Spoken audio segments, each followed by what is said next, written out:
Maşallah yine balıklar gelmiş ha, bak. Bak. Bir bize orada dönün.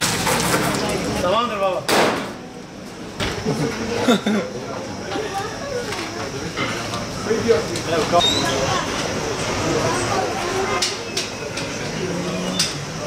Nerede sizin?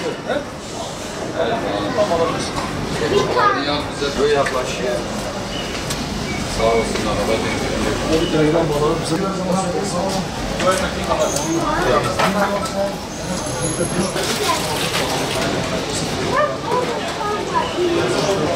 Şu an piyasada balık var. 5-6 çeşit var. 4-5 çeşit balık var.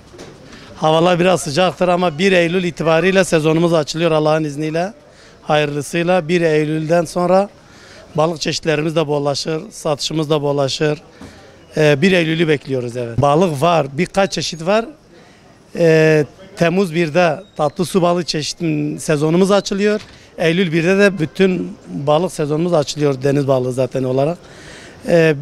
Sezon olarak Eylül 1'de sezonumuz tam başlıyor.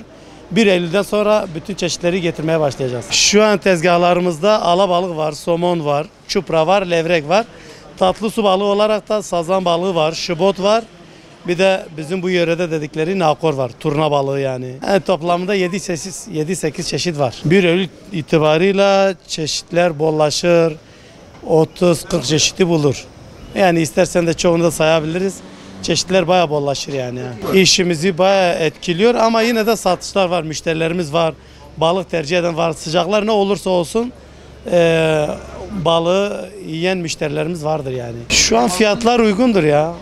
Yani sazan balığı şu an 100 liradan satıyoruz. Bedavadır yani. Ondan sonra alabalık var 200 lira. Somon balığı var 200 lira. Çupra levrek var 350-400 lira. Yani fiyatlar çok pahalı değil yani yüksek değil. Gayet normal. Yeni sezona gelen balıklar yükselmez ya. Bir de balığın fiyatı balığın bol olup az olmasıyla alakalıdır. Şimdi bol olduğu zaman balık uygun olur fiyatlar. Biz de uygun olmaktan yanayız. Halk yesin, millet yesin, gariban yesin, herkes yesin.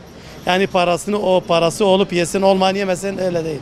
Herkes yesin. Bütün balıkçıların gözü 1 Eylül'dedir. Hem avcıların, hem satıcıların, hem dükkan sahiplerinin, hem de yakalayanlar. Hepsi 1 Eylül'ü bekliyor. 1 Eylül'de bütün müşterileri bekliyorum. Balık yesinler. Balık demek sağlık demektir.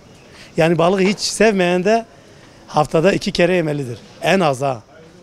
Tabi bizim müşteriler haftada 3-4 sefer de yiyen vardır. 30 yıldır bu işi yapıyorum. Herkesi balık yemeye davet ediyorum, bekliyorum. Şu an balık sezonu 1 Temmuz itibariyle çay balığı sezonumuz başlamıştır.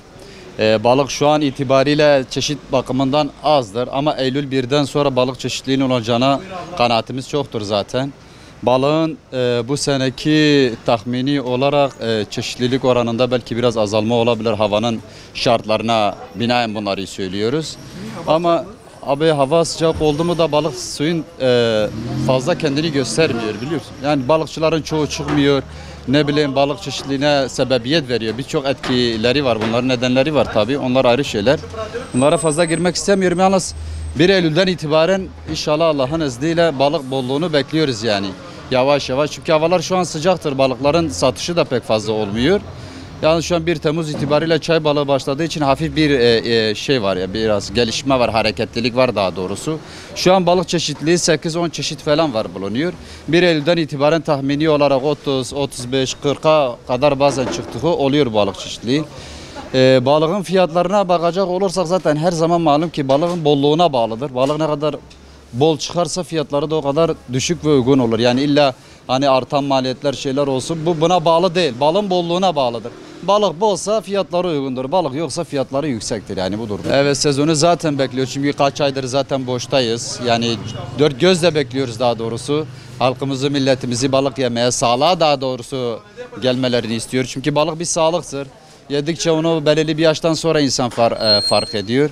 Balığın ehemmiyetine dikkat edelim. Sağlığına da, omegasına da, her türlü faydasını yani göz ardı etmek lazım. Ona göre balığı tüketmek. Haftada bir sefer bile olsa tüketmek çok iyi olur yani. Babam bu işi yaklaşık 25-30 yıldır bu işi yapıyor. Ben de onun yanında Bir neredeyse 15 senemi dolduruyorum. Böyle devam ediyor işte.